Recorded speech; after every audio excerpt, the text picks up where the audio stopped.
Hello, whenever I'm wearing my Not Today t-shirt and my healing crystal, it means I'm not going to do any heavy digging or climbing or anything like that. So I'm just going to walk around and talk about trees.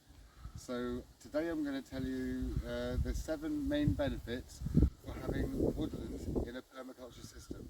And by woodland I'm also including native hedgerows, because hedgerows are made of native trees and they act like little mini woodlands. And they're much easier to fit in a garden than a big tall woodland is. Hedgerows can fit a lot more native species, like this berry-bearing alder, which would probably be lost in a big woodland, otherwise known as alder buckthorn. Having woodland can improve the quality and productivity of your land, and it also can make use of bits of land that otherwise are really difficult to cultivate, such as really steep bits or really boggy bits. It's very good to plant woodland on, say, hilltops or the tops of ridges, places that are difficult to irrigate or cultivate. The first reason why it's good to have woodland is shelter. So this is just outside our land, and look at this tree. It's all bent over double from the wind, and look at that one. And if you look at the trees here, they're all facing that way. It doesn't look the same inside, but out here you can see the force of the wind, and we're all very close to the Atlantic coast. So trees, as you can see from inside, do give an awful lot of shelter. And all around here they look like this, all bent over like that. So this is just inside, that's the outside hedge, and you can see how sheltered and different it is in here. Fish are having their feed. So the second reason for having trees is water. Though trees drink a lot of water, they create a lot more water than they drink, and they hold water in the ground. They do this by when there's mist but there isn't rain, the mist collects on the leaves, also the dew during the night, and this drips down and gives extra precipitation that the rest of the land wouldn't get. Also the leaf mould in the ground, the layer of leaf litter in the woods, and all the organic material in the woods and the dead wood and everything else, it all stores moisture, and it stops the land drying out overall. And of course it's good to collect the water into ponds like we have here.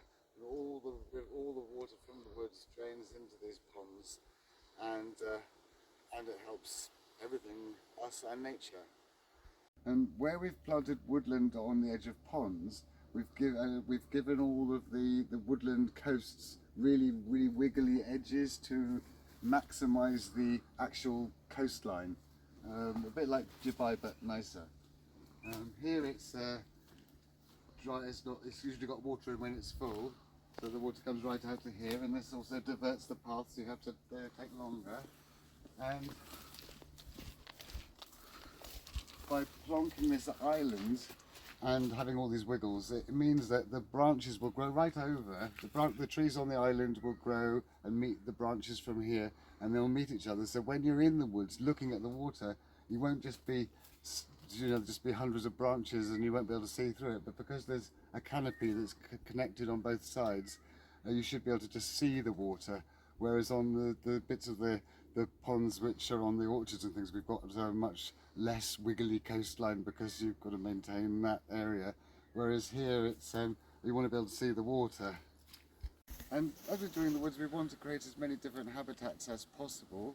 So we want like different bits facing different ways of different plants, like north facing and south facing. Some like boggy, some like dry, some like growing on cliffs. So we try and create as many habitats as we possibly can, and have as much diversity of plant species as we possibly can, to encourage as many animal species as we possibly can. The third benefit for having woodland is nutrients, because trees have a hell of a lot of leaves, and they all fall off and become this beautiful, rich, nutritious fertilizer. Look at that. great example here of the leaf mold where it's normally underwater because the pond water comes up to about this high when it's full. Just look at that. It's just solid nutrition. You could grow vegetables in it. This is just lovely. All the nutrients from all the woodland that we've planted means that I never have to feed these raspberries. They've always got loads of leaves that blow over, nor do I have to feed the orchard. It's just they're fed on leaves and a bit from the geese. Wow. These raspberries have been great. The summer ones are finished and now it's the autumn ones. They go on until October. So have some raspberries. Thank you. So this is the edge of the woods here, and this is on the north facing side. So we have a vegetable garden just here. So these trees won't shade the vegetable garden, but their leaves will give a lot of nutrition to the garden and mean we have to use a lot less fertilizer. Also, all that moisture in the ground, all that humus, all that organic material will mean the ground will take a much longer to dry out if there's a drought. So we're going to edge this woodland with a native hedgerow, owl, and I'll do a video about that later in the year and how to do that and everything. So that brings us to number 4 reason, which is food. Of course, all this extra nutrient will make more food in your vegetable garden, and of course the shelter from the trees will help your vegetable garden. My polyton would have blown away by now if it hadn't been for these trees. But of course you then also have predator species such as birds and insects which eat pests in your garden. Of course all this wind means my peas won't get all blown away.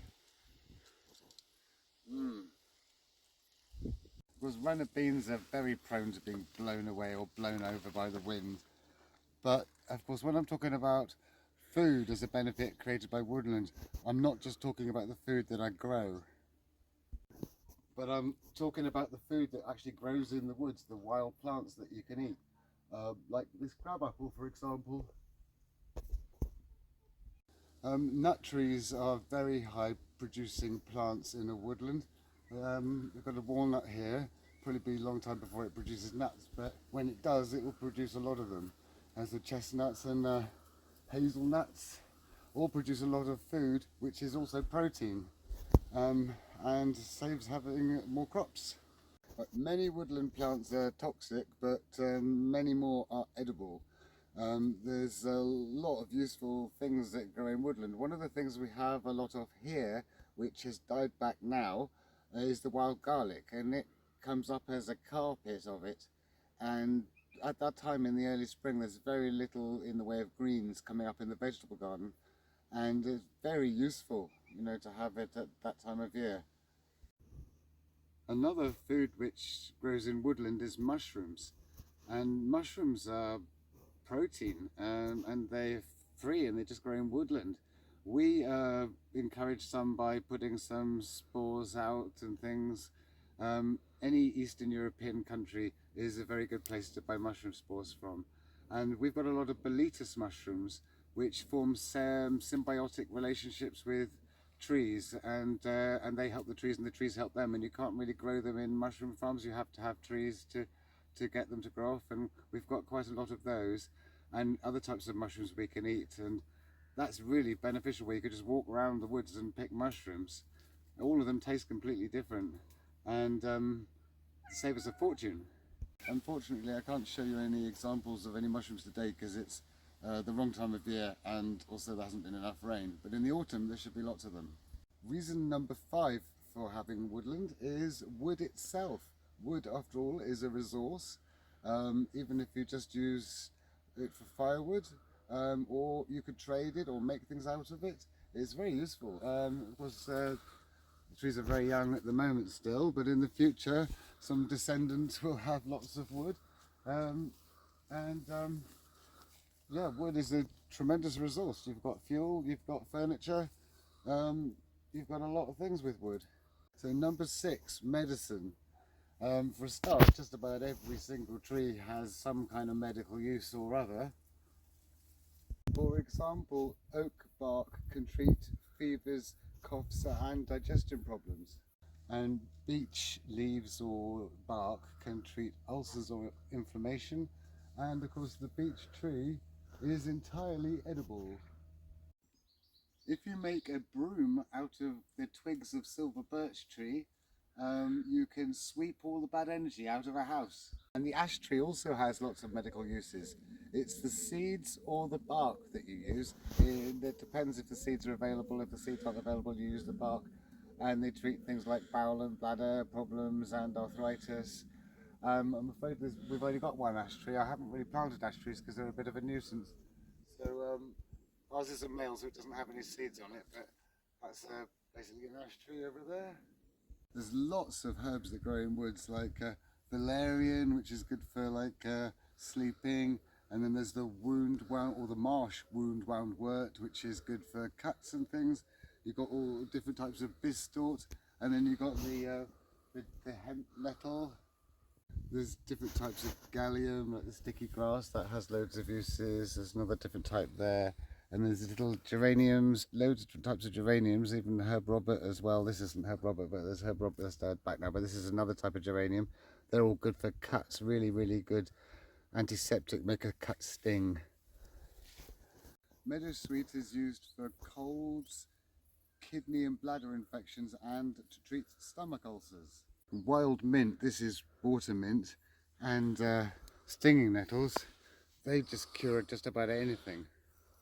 A little toad.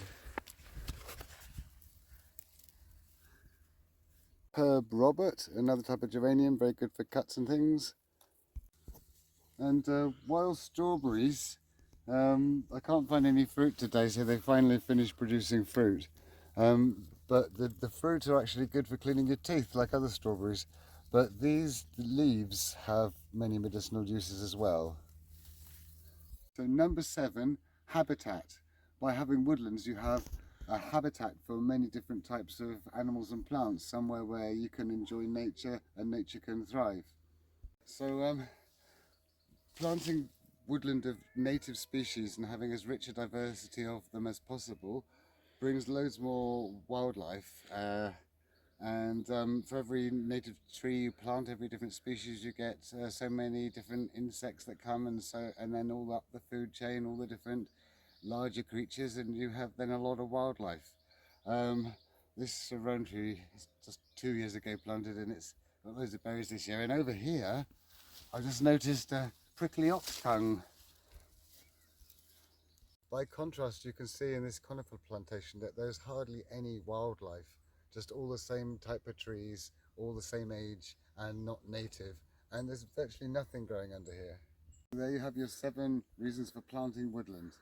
Of course, for those of you who've come this far, I'm going to do an 8th one, and 8th one is recreation, because if you've got woodland, it's just so nice to have, and you can spend time in it as shade, and I strongly recommend having woodland if you've got space for one. And if you haven't, then having a wild hedge. I hope you enjoyed today's video. If you did, please like and subscribe. And if you press the little me, which is somewhere down there, you can see all my other videos. And finally, I'll leave you with some photographs of what this looks like during the late winter.